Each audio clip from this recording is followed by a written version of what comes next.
ఎవరైతే ఇతర మతస్థులు అని చెప్పుకుంటున్నారో వాళ్ళ పేర్లు కూడా వాళ్ళ గ్రంథాల్లో ఉండవు. ఎందుకని?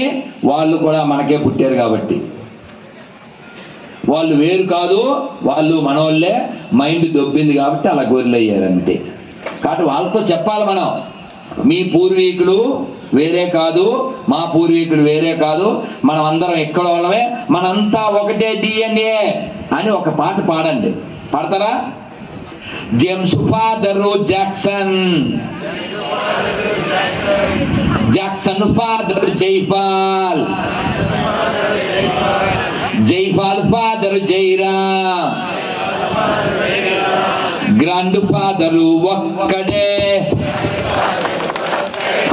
గతమంతా మనదొక్కటే, గ్రాండ్ ఫాదరు ఒక్కడే,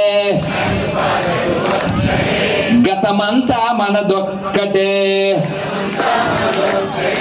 ఇది మన దేశం, ఇది మన దేశం, ఇది మన దేశమురన్నా, ఇది స్వర్గము కన్నా మిన్నా.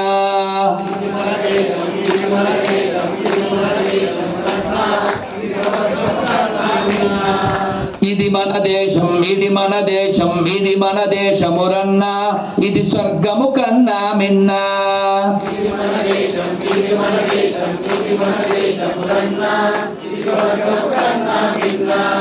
వేష భాషలు రూపురేఖలు, మత భేదాలెన్నున్నా, మనమంతా ఒకటేనన్నా, మన గతమంతా ఒకటేనన్నా. ఇది మన దేశం, ఇది మన దేశం, ఇది మన దేశమురన్నా, ఇది స్వర్గము కన్నా మిన్నా.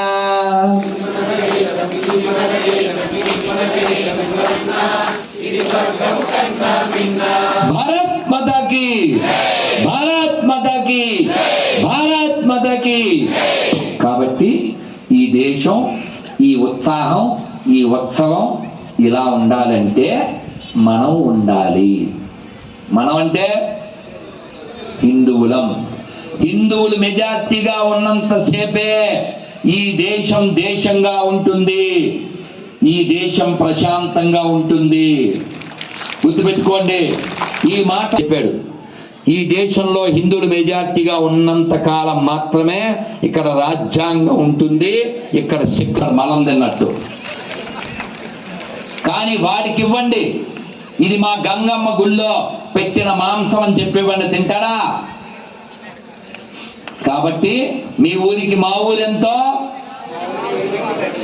ఇంగ్లీష్లో చెప్పనా? ఐ కాల్ యూ అండి, టిల్ యూ కాల్ మీ అండి. ఇఫ్ యూ సే రా, ఐ విల్ సే పోరా, నాట్ రారా. అర్థమైందిగా? కాబట్టి మనం ఇతరులను గౌరవించాలి. ఎప్పటిదాకా? వాళ్ళు గౌరవించినప్పుడు. మీ నాన్నగారు ఉన్నారా? ఇది ప్రశ్న. తెలుసుగా? దీన్ని ఇంకోలా అడిగితే బోత్ ఆర్ నాట్ సేమ్. అర్థమైందా? వాళ్ళు బోత్ ఆర్ నాట్ సేమ్ అని బోయపాటి వాడుకున్నాడు. కానీ నేను 7-8 ఏళ్ల క్రితం చెప్పా, ఆల్ ఆర్ నాట్ సేమ్. ఇప్పుడు చెప్తాను చెప్పండి, ఇప్పుడు చెప్తాను చెప్పండి. గుళ్ళో నంది, ఊళ్ళో పంది సమానమా? 5 వేళ్ళు సమానమా? మీ అమ్మ షాప్ లో బొమ్మ సమానమా? ఆవును మేపేవాడు, ఆవును మేసేవాడు సమానమా? అన్ని మతాలు సమానమా? భారత్ మాతాకి. నేను చెప్పిన మాటలే పిల్లలకు చెప్పండి. ఈ దేశాన్ని అఖండంగా ఉంచండి. దీన్ని నాశనం చేయడానికి బోలెడు మంది ప్రయత్నిస్తున్నారు. ఈ దేశంలో జరుగుతున్నటువంటి ఎన్నో ఎన్నో అరాచకాలు ఇంకా పెరిగితే ఈ ఉత్సవాలు ఉండవు.